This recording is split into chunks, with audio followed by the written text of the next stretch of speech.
Hello and welcome to my English class. I am Vicky Bhardwaj. आज हम class 9th की book moment का lesson the lost child पढ़ने वाले हैं। This story is written by Mulk Raj Anand and this story shows that a child has a great love for his parents. And students, one day a child goes to see the village fair with his parents and he is attracted by different things in the fair. लेकिन उसके mother father उसके लिए कुछ भी नहीं खरीदते and by chance बच्चा अपने पेरेंट्स से बिछड़ जाता है. And what happen in the next we will know in this chapter. So dear students, let's start the chapter the lost child.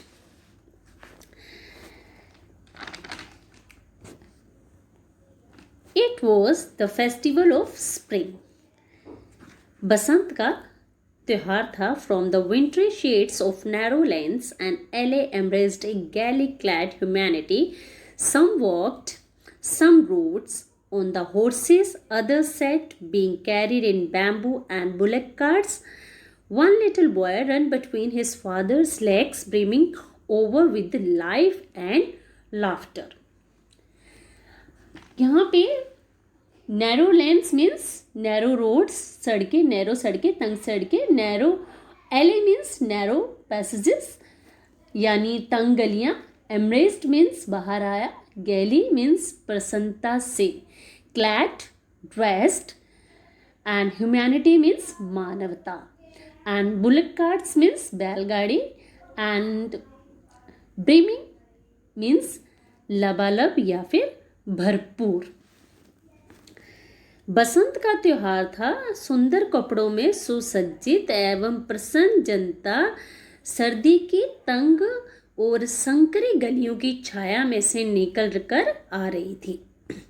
कुछ लोग पैदल चल रहे थे, कुछ घोड़ों पर सवार थे और कुछ लोग बांस की बैलगाड़ियों में बैठे थे.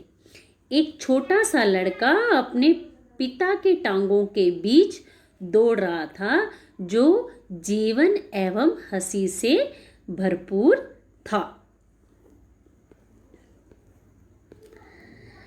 Come child come, called his parent as he lagged behind, fascinated by the toys in the shops that lined the way. Fascinated means attracted होना, आकर्षित होना. लैग्ड बिहाइंड मतलब पीछे रह जाना. जैसे ही वो लड़का रास्ते की दुकानों के खिलौनों से आकर्षित होकर पीछे रह गया, उसके माता पिता ने उसे कॉल किया, पुकारा, आओ बच्चे आओ. He hurried towards his parents, his feet obedient to their call, his eyes still lingering on the receding toys. As he came to where they had stopped to wait for him, he could not suppress the desire of his heart, even though he well knew the old cold stare of refusal in their eyes. Lingering means to stay for a time, रुक कर. Receding means to move backwards, पीछे हटता हुआ. Suppress means दबाना and refusal means इनकार. वह जल्दी से अपने पेरेंट्स की तरफ आया और उसके जो फीट थे उसकी पुकार के प्रति आज्ञाकारी थी. ओबिडेंट मीन्स आज्ञाकारी थी. उसकी आंखें जो हैं अभी भी दूर खिलौनों पर टिकी हुई थी और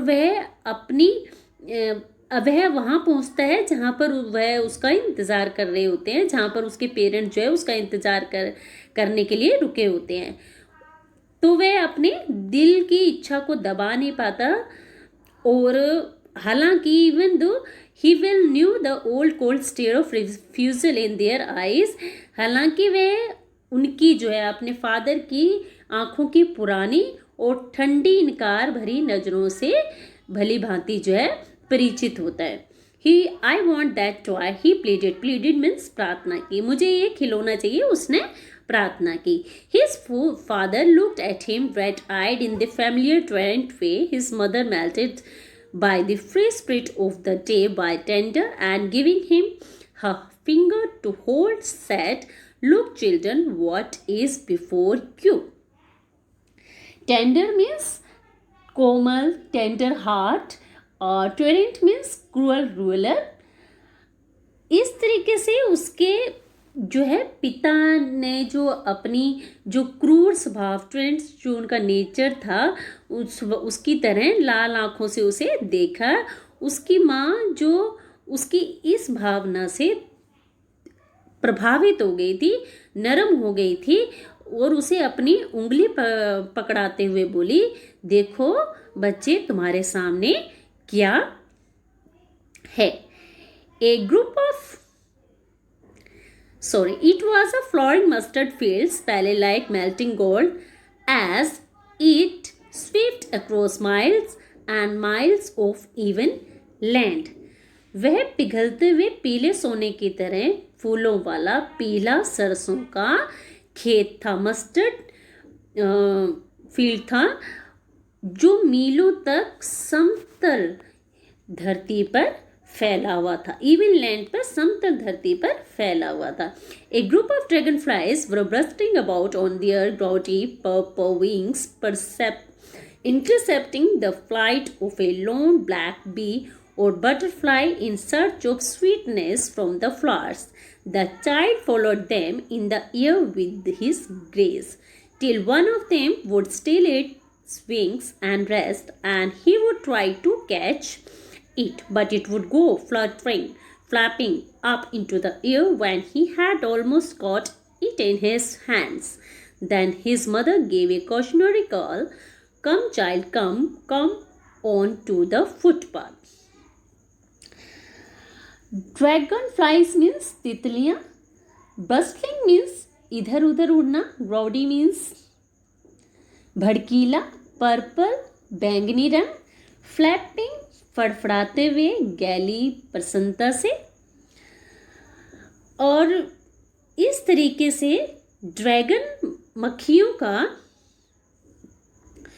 जो एक झुंड था अपने चमकीले बैंगनी पंखों पर इधर उधर उड़ रहा था और किसी अकेली काली मक्खी या तितली जो फूलों की मिठास की तलाश में थी, उनका रास्ता रोक रही थी। बच्चे ने अपनी नज़रों से उसका तब तक पीछा किया जब तक उनमें से एक ने अपने पंखों को शांत करके आराम नहीं किया, और तब तक उसे पकड़ने का प्रयत्न किया, मगर जब उसने उसे अपने हाथ से पकड़ ही लिया, ऑलमोस्ट कॉट इट, पकड़ ही लिया, तो वह फड़फड़ाते हुए हवा में उड़ गई।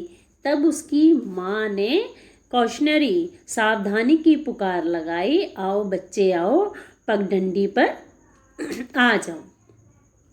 He ran towards his parents' galley and walked abreast of them for a while, being however soon left behind, attracted by the little insects and worms along the footpath that were teeming out from their hiding places to enjoy the sunshine. Abreast means साथ साथ, insect means कीड़े, and teeming means full of means परिपूर्ण। और वह खुशी से अपने माता पिता की तरफ भागा और कुछ देर तक उनके जो है आगे आगे चला, लेकिन जल्दी ही वह फिर पीछे रह गया, क्योंकि वह जो छोटे मोटे जो कीट पतंगों से वो अट्रैक्ट हो रहा था, जो धूप का आनंद लेने के लिए छिपने वाले स्थानों से बाहर निकल आए थे। Come, child, come, his parents called from the shade of the grove where they had seated themselves on the edge of a well. He ran towards them.